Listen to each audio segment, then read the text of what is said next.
कौन है वहाँ? सर मैंने नहीं मारा उसे, मैं प्यार करता था उससे। वारदात, अपराध जगत की सच्ची कहानियां। ये घटना जुलाई 2021 तक की घटनाओं पर आधारित है। साइना नेहवाल, पीवी सिंधु, श्रीकांत किदम्बी, प्रकाश पादुकोण, ये सारे नाम सुनकर हमारे दिमाग में एक ही चीज आती है, बैडमिंटन। करीब 1870 में भारत में ही इस खेल का जन्म हुआ था, जिसे अंग्रेजों ने बैडमिंटन नाम दिया था। भारत में क्रिकेट के बाद ये दूसरा सबसे ज्यादा खेले जाने वाला खेल है और भारत कई बार इस खेल में काफी बड़े मुकाम तक पहुंचा है। Commonwealth games, all England open, Asia championship जैसे काफी सारे बड़े टूर्नामेंट्स में भारत कई मेडल्स जीता भी है, लेकिन ओलंपिक गोल्ड एक भी नहीं। पर एक समय था जब सिर्फ भारत ही नहीं बल्कि सारे बैडमिंटन खेलने वाले बड़े देशों को ऐसा लगता था कि भारत का ओलंपिक गोल्ड अब दूर नहीं, क्योंकि भारत के पास खिलाड़ी ही ऐसा था। लेकिन भारत का देखा हुआ सपना उस खिलाड़ी की मौत के साथ ही बीच नींद में टूट गया, जब 28 जुलाई 1988 को सैयद मोदी के सीने में 5 गोलियां मारकर बीच रास्ते में उनका कत्ल कर दिया गया। और उसी के साथ भारत का एक बेमिसाल खिलाड़ी का करियर बीच रास्ते में खत्म हो गया। गाड़ी रोक, गाड़ी रोक। वो देख, वही है ना सैयद मोदी? हाँ हाँ वही है।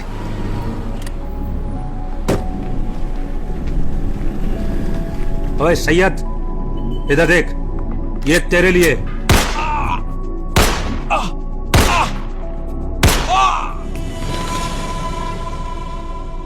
सैयद मेहंदी हसन, जिनका नाम उनके स्कूल टीचर की गड़बड़ी की वजह से सैयद मोदी हो गया। वो अपने 6 भाइयों और 2 बहनों में सबसे छोटे थे। गोरखपुर के कर्मा गांव में रहने वाला ये परिवार ज्यादा पैसे वाला तो नहीं था, लेकिन सैयद मोदी का बैडमिंटन में टैलेंट उनके स्कूल के समय से ही सर चढ़कर बोल रहा था। इसीलिए सैयद के भाइयों ने भी खूब मेहनत करके सैयद की कोचिंग जारी रखी और उसे अपना सपना जीने दिया। तू बैडमिंटन पर ध्यान दे, पैसे की मत सोच। तू अच्छा खेलता है, काफी आगे जाएगा। इंडिया के लिए खेल, देश और अपना नाम रोशन कर। और सैयद ने भी उन्हें निराश नहीं किया। बस 14 साल की उम्र में मोदी जूनियर नेशनल चैंपियन बन गए थे।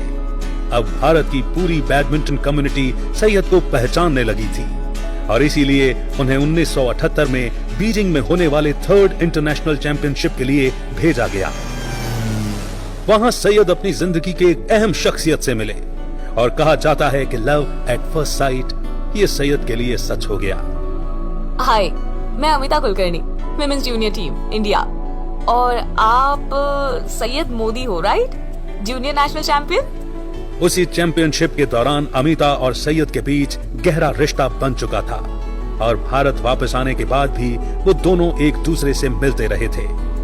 सैयद और अमिता दोनों की जिंदगियां और धर्म काफी अलग थे और इसी वजह से दोनों के परिवारों ने उनके रिश्ते के खिलाफ काफी नाराजगी भी दिखाई थी। लेकिन 2 नौजवान खिलाड़ियों को कौन रोक सकता था। और उसी के साथ साथ सैयद मोदी बैडमिंटन में भी वर्चस्व जमाने लगे थे। जब 1980 में जैसे ही वो सीनियर चैंपियनशिप खेलने के लिए एलिजिबल हुए, उन्होंने भारत के सारे बैडमिंटन के दिग्गजों को हराकर 18 साल की उम्र में ही नेशनल चैंपियनशिप जीत ली थी। और इतना ही नहीं, साल दर साल जीतते रहे। सैयद लगातार 8 सालों तक नेशनल चैंपियन बने रहे थे। ऐसा रिकॉर्ड जो आज तक कोई नहीं तोड़ पाया। और उनके टैलेंट पर भारत सरकार ने भी मोहर लगा दी जब कॉमनवेल्थ और एशियाड गेम्स में उनके प्रदर्शन के लिए सैयद मोदी को 1982 में अर्जुन अवार्ड से नवाजा गया। उनका करियर अब पीक पर चल रहा था।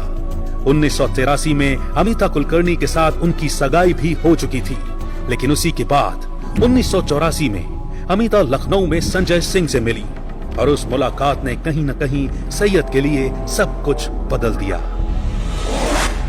ये तुम कौन से संजय सिंह से इतना बातें करती हो? कौन है ये संजय सिंह? संजय सिंह यूपी के एक बहुत शक्तिशाली परिवार से आते हैं। पूर्व प्रधानमंत्री राजीव गांधी उनके अच्छे दोस्त थे और उस समय संजय सिंह खुद कांग्रेस पार्टी के एमपी थे जो सत्ता में थी, लेकिन उनकी ताकत अभी समस्या नहीं थी। समस्या तो ये थी कि सैयद और अमिता के रिश्ते में अब अनबन होने लगी थी और सैयद मोदी से सगाई हो जाने के बावजूद ऐसा दावा किया जाता है कि संजय सिंह और अमिता कुलकर्णी का एक एक्स्ट्रा मैरिटल अफेयर चल रहा था। इस बात का सैयद मोदी के खेल पर असर होना शुरू हो गया था। शादी हो जाने के बावजूद उन दोनों के बीच खुशियां कम और झगड़े ज्यादा थे। सैयद टूर्नामेंट्स के लिए बाहर ज्यादा रहने लगे थे और बात बिगड़ती जा रही थी। 1988 में 8 साल लगातार जीतने के बाद सैयद मोदी पहली बार नेशनल चैंपियनशिप हार गए थे। कहा जाता है कि संजय मोदी अमिता और संजय के अफेयर के बारे में जानते थे। 1987 में उनका पहला बच्चा होने वाला था। तब भी सैयद को यह शक था कि शायद वो बच्चा उनका ना हो। सैयद और अमिता दोनों ही खुद की डायरी लिखा करते थे और इसी समय के दौरान एक जगह सैयद ने ऐसा भी लिखा है, कभी कभी लगता है कि खुद की ही जान ले लूं, शायद तभी मैं और अमिता खुश रह पाएंगे। सैयद अमिता से इन सब के बावजूद भी काफी प्यार करते थे। उन्होंने अमिता और संजय के मिलने पर काफी रोक लगा दी थी।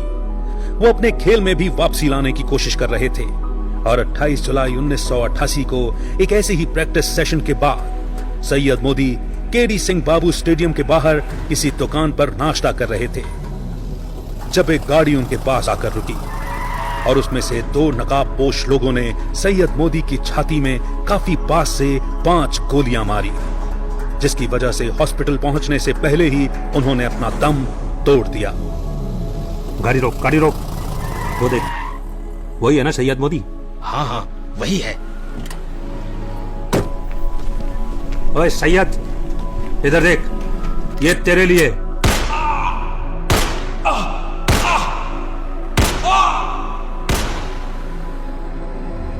और एक चमकता सितारा हमेशा के लिए अंधेरे में चला गया।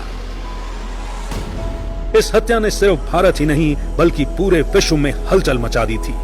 सैयद मोदी जैसे टैलेंटेड और नामचीन खिलाड़ी को बीच सड़क पर लोगों के सामने मार दिया गया था। इससे एक बात तो सभी को समझ में आ गई थी कि यह काम किसी शक्तिशाली इंसान के अलावा और कोई नहीं कर सकता था। अगस्त 1988 में उत्तर प्रदेश की सरकार ने इस केस को सीबीआई को ट्रांसफर कर दिया और सीबीआई की चार्जशीट में 6 लोगों का नाम सामने आया। अमर बहादुर सिंह, बालाई सिंह, जितेंद्र सिंह, अखिलेश सिंह, अमिता कुलकर्णी और संजय सिंह। सीबीआई को भी केस में मर्डर के कारण यही लग रहा था कि संजय सिंह और अमिता कुलकर्णी सैयद मोदी को उनके रास्ते से हटाना चाहते थे। मोदी की सुसाइड करने की बात शायद अमिता को उन्हें डाइवोर्स देने से रोक रही हो, इसीलिए उन्होंने ये रास्ता लिया हो। अमर बहादुर सिंह, बालाई सिंह, जितेंद्र सिंह, ये वो 3 शख्स थे जिन्होंने गाड़ी में जाकर सैयद को गोली मारी थी और जांच में पता चला कि उस समय ये तीनों अखिलेश सिंह के बॉडीगार्ड हुआ करते थे। इस बात ने अखिलेश सिंह का इस केस में इन्वॉल्वमेंट पुख्ता कर दिया। पुलिस के मुताबिक अखिलेश सिंह यूपी के एक जाने माने पॉलिटिशियन हैं और अंडरवर्ल्ड में उनके कनेक्शंस के बारे में संजय अच्छे से जानते थे और शायद इसीलिए ये दर्दनाक काम संजय ने अखिलेश सिंह को सौंपा। चार्जशीट तो दर्ज हो गई थी, लेकिन फिर भी वही हुआ जो भारत में इंसाफ के वक्त हमेशा से होता आ रहा है। संजय सिंह और अमिता कुलकर्णी को सबूत न मिलने के कारण इस केस में निर्दोष साबित कर दिया गया। अखिलेश सिंह पर काफी समय तक मुकदमा चला, पर क्योंकि संजय सिंह और अमिता कुलकर्णी, जो अब मिसेस सिंह बन चुकी थीं, उनको निर्दोष ठहराया गया था, इसीलिए अखिलेश सिंह को भी बाइज्जत बरी कर दिया गया। और सत्ता की ताकत का असली प्रदर्शन तो तब हुआ जब उस केस के 2 अहम सस्पेक्ट बालाई सिंह और जितेंद्र सिंह को भी बेल मिली और वो कोर्ट से जैसे ही बाहर निकले उन्हें वहीं गोली मारकर उनकी हत्या कर दी गई। चलो बेल तो मिली, अब केस आराम से चलता रहेगा, हम कम से कम बाहर तो रह पाएंगे। अरे ये आदमी हमारी तरफ बंदूक क्यों? अरे अरे हाँ। कुछ ताकतवर लोगों ने और कमजोरों की जान ले ली थी। केस खत्म होने के लगभग 30 साल बाद सजा मिली तो सिर्फ एक इंसान को, अमर बहादुर सिंह, जिसे सीबीआई ने फांसी देने की मांग की थी, पर कोर्ट ने उम्र कैद की सजा सुनाई। लेकिन इन सब चीजों में जो चीज खो गई थी वो था सैयद का भारत के लिए देखा हुआ सपना, अपने परिवार के लिए देखा हुआ सपना, अपने आप के लिए देखा हुआ सपना, गोल्ड लाने का सपना। भले ही इस हत्या के पीछे कहीं न कहीं इंसानी इच्छाएं होंगी, लेकिन एक बात का सबसे ज्यादा दुख होगा कि एक बेहतरीन खिलाड़ी का करियर 26 साल की उम्र में ही खत्म कर दिया गया और भारत से शायद उसका सबसे अच्छा बैडमिंटन खिलाड़ी छीन लिया गया।